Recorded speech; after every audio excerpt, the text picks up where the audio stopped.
Primeiro ponto. Tecnicamente, o Mauro Cid não é um delator. Aquilo não é uma delação premiada. Vamos começar por aí. Delação premiada diz expressamente a lei de organizações criminosas que trata da delação premiada, que normativa a delação premiada. Delação premiada, você confessa um crime e você colabora para a descoberta de provas e de autores do crime que você praticou.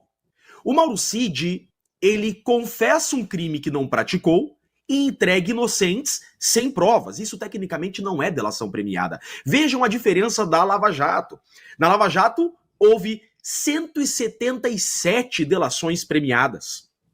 Os delatores, por exemplo, donos das maiores empreiteiras do país, empreiteiras que atuam no mundo todo, confessaram seus crimes, entregaram provas, PIX, por exemplo, da corrupção de agentes públicos e devolveram, repatriaram o dinheiro da corrupção que passou de bi. O Mauro Cid, ele dá 11 versões, por muito menos essa suposta delação, essa farsa dessa delação do Mauro Cid, que tecnicamente então delação não é, já teria caído. Por muito menos essa delação já teria sido rescindida. Só que eles não podem rescindir a delação do Mauro Cid. É aí que tá. Porque tudo que eles têm é o Mauro Cid. Na falta de provas, eles vão utilizar na sentença o Mauro Cid como substitutivo probatório. O que acontece aqui?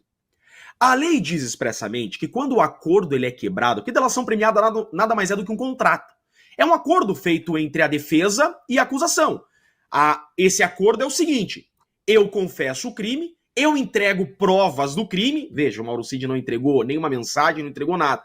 E eu entrego pessoas, eu contribuo com a investigação. O que se tem aqui é o Mauro Cid repete o que a investigação tem e o que a investigação quer que ele repita. Só que se eles rescindirem esse acordo do Mauro Cid, o que sobra? Não sobra nada. Nas ditaduras, faça um retrospecto histórico, tá? Por exemplo, Inquisição. Podemos pensar dessa forma. Historicamente, totalitários querem delações premiadas. Na ditadura, a delação premiada é a rainha das provas. Havendo uma delação premiada, você não precisa mais de prova. Por isso que ditadores querem tanto delação premiada. Porque eles têm ainda esse viés de que a confissão é a rainha das provas.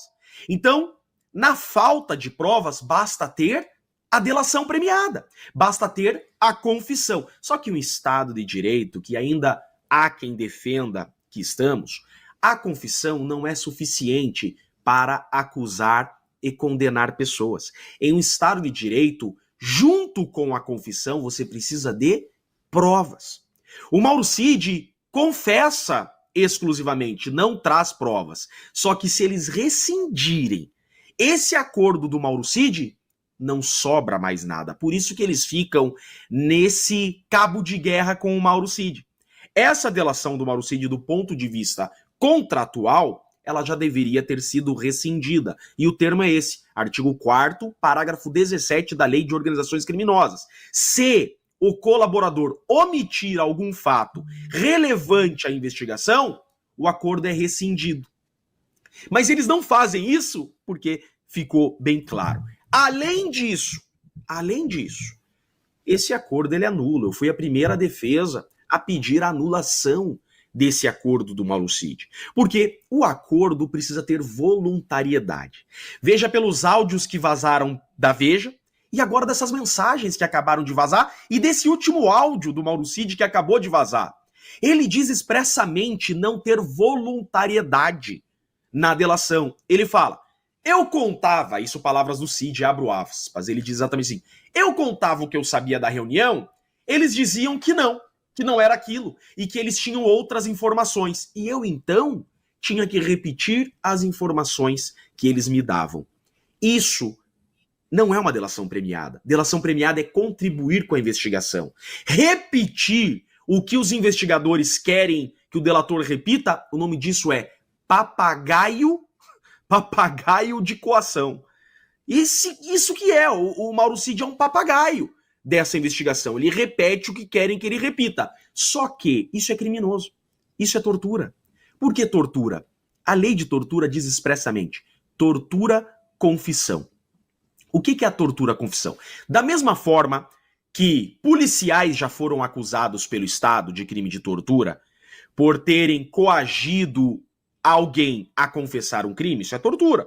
Então, por exemplo, eu vou prender a sua mulher se você não confessar o crime. Tortura. Tortura-confissão. É exatamente o que o Cid está sofrendo.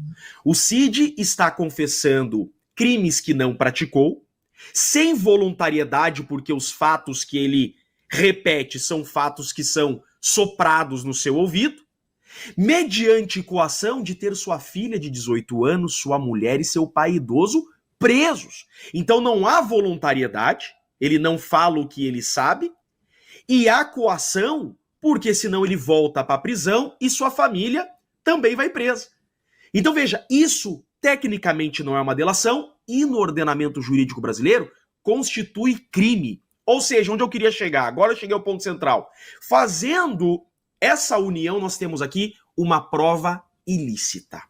Então o acordo do Mauro Cid não tem que ser rescindido, ele tem que ser anulado. Qual a diferença? Se o acordo é rescindido por culpa do delator, então o delator, ele omite informações relevantes. Então vai lá e esse acordo é rescindido. Tudo o que ele falou permanece válido, inclusive contra terceiros. Nesse caso do Cid, não é caso de rescisão, é caso de anulação, porque a prova é ilícita.